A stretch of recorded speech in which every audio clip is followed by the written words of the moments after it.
Bonjour à tout le monde de Torah Box, Baruch Hashem de nouveau ensemble en voiture pour essayer de se renforcer ensemble, Bezrat Hashem.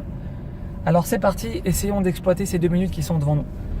Alors, vous savez, lorsqu'on fait une demande à Hashem, quelle qu'elle soit cette demande, le Rav Dessler nous dit qu'il y a en réalité un très grand problème. Quand je demande à Hashem la santé, la bracha, la réussite, le Rav Dessler nous dit mais il y a un très grand problème là-dedans. Pourquoi ? Parce que le fait de demander à Hashem toutes ces choses-là qu'on lui demande en permanence, quelque part, ça montre chez nous un problème d'Emouna. C'est-à-dire qu'en réalité, si on demande tout ça à Hashem, c'est qu'on n'a pas l'intime conviction que ce que Hashem a décidé pour nous, que ce que Hashem fait dans notre vie, c'est ce qu'il y a de mieux, c'est le top des tops. Parce que si on était convaincu de ça, on ne demanderait rien d'autre à Hashem.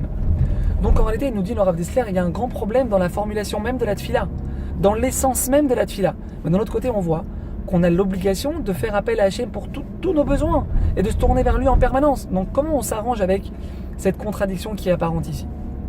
Le Rav Dessler nous dit quelque chose ici de fondamental. Il nous dit qu'en réalité, il nous manque une donnée extrêmement importante dans la tfila.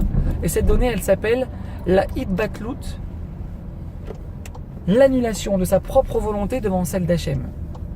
Et c'est ça qui fait toute la différence dans notre tfilote. C'est-à-dire, on doit savoir que chaque demande qu'on fait à Hachem, nous dit le Rav Dessler, elle doit systématiquement être formulée de la manière suivante. Écoutez bien. Hachem, dans ma toute petite compréhension des choses, dans mon esprit d'être humain extrêmement limité que je suis Hachem, il me semble que ce que je te demande maintenant, c'est bon pour moi Hachem. Mais, on continue notre tfila.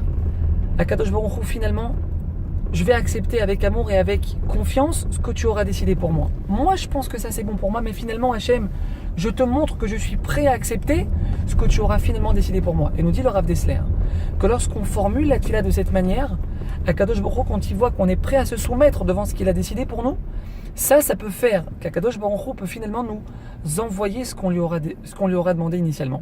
Kol Tov.